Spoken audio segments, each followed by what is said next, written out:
बहुजन कैसे हो रहे हैं बर्बाद? कौन कर रहा है बर्बाद करने की कोशिश? आखिर किस तरीका से बर्बाद हो जा रहे हैं बहुजन? कैसे बहुजन किसी के जाल में फंस जा रहे हैं? एक एक करके मैं बताऊंगा आप लोगों को। इससे पहले मैं अपना परिचय देता हूं कि मेरा नाम गिरिजा प्रसाद और अब देखना शुरू कर चुके हैं बदलते भारत। उम्मीद करता हूं कि आप लोग स्वस्थ और खुशहाल होंगे।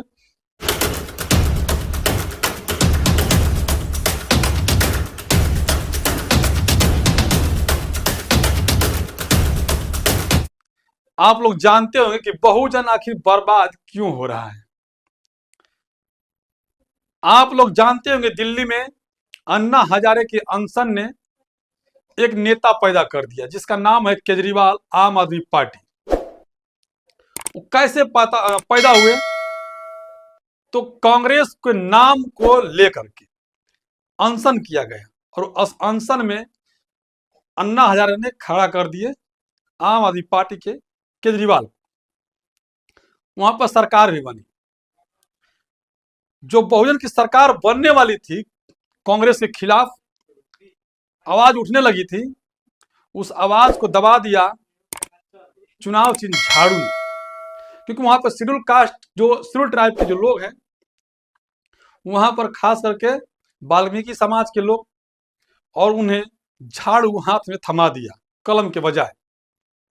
लोग सफाई कर्मी के नाम पर झाड़ू पर जमकर वोट दिए और केजरीवाल जीत गए। लेकिन वही काम बिहार में करने की कोशिश की जा रही है, क्योंकि पिछले 30 से 35 साल ओबीसी समाज के लीडर रहते रहे, अभी आज भी मौजूद है। नीतीश कुमार को जानते होंगे, ओबीसी समाज से आते हैं। लेकिन इनका जो यादव समाज में जो ओबीसी समाज का सत्ता गिराने के लिए कि किसी भी प्रकार से ओबीसी न रहे, इसको खत्म करने के लिए प्रशांत कुमार पांडे ने गेम खेला है। प्रशांत कुमार पांडे एक मोहरा है, ये आरएसएस में गेम खेला है, ये बीजेपी ने गेम खेला है। बीजेपी ने पूरी तरह से प्रमोट कर रहा है जन स्वराज पार्टी को, क्योंकि बीजेपी से बिहार में लोगों का मोह जो है कि भंग हो चुका है। तो उसका कहना यह है कि यहां पर अगर बीजेपी नहीं तो तीसरा पार्टी विकल्प तैयार करेंगे, जन स्वराज अभियान पार्टी। उस जन स्वराज के जो संपादक, जो जन स्वराज के संस्थापक हैं प्रशांत कुमार पांडे, वह खास करके बहुजनों पर हमलावर हो रहे हैं। और भी बहुत मीठा, एक तरफ से गाली भी देते हैं, दूसरी तरफ से समझाते हैं कि गाली क्यों दिया मैं। लेकिन ये बहुजन नहीं समझ रहे कि किसको गाली दिया। तो प्रशांत कुमार पांडे बिहार में गली गली जा करके नुक्कड़ सभा टप करते हैं, और उस नुक्कड़ सभा में बीजेपी की सरकार तो नहीं है, लेकिन गठबंधन में है, थोड़ा बहुत उन्हें बात करते हैं, लेकिन तेजस्वी यादव को और नीतीश कुमार को ज्यादा टारगेट कर रहे हैं। लेकिन जो सोशल एक्टिविस्ट हैं या जो बहुजन शुभचिंतक हैं, जो मिशन मूवमेंट के लोग हैं, वो बात को पकड़ लिए, भांप लिए कि यह गेम दिल्ली की बिहार में करने की कोशिश की जा रही है और यहाँ का जनता गुमराह हो न जाए, जिसके चलते सोशल मीडिया पर वो भी अपना अपना बात रखने लगे हैं। और प्रशांत कुमार पांडे को कहीं ना कहीं पीछे होते हैं। प्रशांत कुमार पांडे एक गेम खेले, जबकि गली गली नुक्कड़ सभा पर जाकर के बुलाते हैं, कहते हैं आप बीजेपी को वोट मारो, तेजस्वी यादव को वोट मारो, किसी को भी वोट मारो, एक बार हमारे सभा में आइए, अच्छा लगा तो बात सुनिए, नहीं तो आप किसी और को वोट देने के लिए जा सकते हैं। यानी जनता को पहले अपने पास बुला रहे हैं। जनता को बुलाने के बाद वह एक एक करके बात रखते हैं और आते हैं कहां पर? तेजस्वी यादव, नीतीश कुमार पर।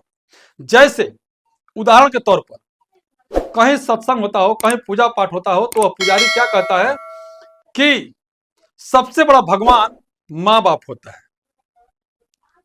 लेकिन लास्ट में यह होता है कि सबसे बड़ा भगवान देवी देवता होता है। ठीक उसी प्रकार प्रशांत कुमार पांडे कहते हैं कि आप तेजस्वी को वोट मारो, चाहे आरजेडी को वोट मारो, यानी नीतीश को वोट मारो, या फिर बीजेपी को वोट मारो, लेकिन एक बार हमारे पास आओ। जब बुला लेते हैं तो नीतीश कुमार को कोसते हैं यह कह करके कि बताइए ये काम सही है, स्कूल कहीं बना, शिक्षा कहीं स्वास्थ्य सही हुआ है, आप बताइएगा। फिर उसके बाद क्या, तेजस्वी यादव को कहते हैं कि बताइए 9वीं मान लीजिए 9वीं पास है लड़का, वह क्या करेगा, जो 10 तक नहीं पढ़ पाया वो क्या विकास करेगा, आपसे ज्यादा वो विकास कर पाएगा। यानी यादव को पहले कैसे मोटिवेट करना है, मोटिवेट करने के बाद उन्हीं की जुबान से यादव को गाली दिलवाना, यानी अपने ही नेता से अपने ही लोगों से गाली दिलवाना, ये प्रशांत कुमार पांडे कर रहे हैं।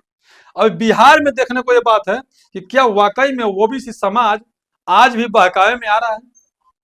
अगर आ जा रहा है तो समझ लीजिए कि बिहार का भी सत्ता चली जाएगी। लेकिन जगदेव बाबू की एक लाइन है कि पहली पीढ़ी मारी जाएगी, दूसरी पीढ़ी जेल जाएगी और तीसरी पीढ़ी राज करेगी। तो जगदेव बाबू खुद जेल गए थे, वो बेचारे मारे भी गए, लेकिन समाज के लिए कुछ ना कुछ काम भी किए, और उनके ही नतीजा आज यह है कि बिहार में 35 साल से ओबीसी की सरकारें चल रही है, चाहे नीतीश कुमार चलाएं, चाहे तेजस्वी यादव चलाएं, चाहे लालू यादव जो है चलाएं। यही बात मन में खटकने लगा है आरएसएस और बीजेपी को, कांग्रेस को भी, कि आखिर इनका सत्ता कैसे गिराया जाए। यहाँ पर बहुजनों को हटाकर कैसे वहां राजपूत समाज, अपर कास्ट के लोग जो है वहां पर कैसे सरकार बनाया जाए, जिसे उत्तर प्रदेश में बनाया गया है।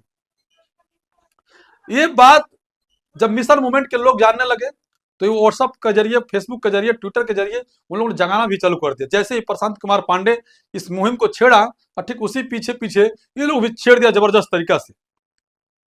और कहीं ना कहीं प्रशांत कुमार पांडे की बातें अब हवा उड़ने लगी है। लेकिन क्या बहुजन समाज के लोग उनके जाल में फंसेंगे?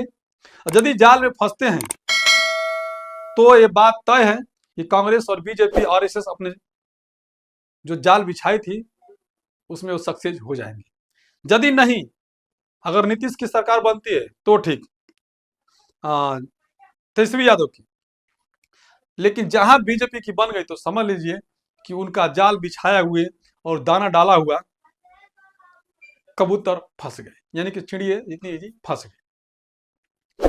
तो आपको देखना होगा कि दिल्ली वाली बात बिहार में लाना है या फिर जगदेव बाबू की बात को खत्म करना है। अगर आप चाहेंगे तो ओबीसी समाज, चाहे एससी समाज, एसटी समाज का बिहार में सरकार बनेगा, जब यहाँ के एससी एसटी ओबीसी लोग चाहेंगे तो। नहीं तो प्रशांत कुमार पांडे जैसे बहेलिया आएगा और आपको फंसा करके आपका नेवला बना लेगा और आप देखते ही रह जाएंगे।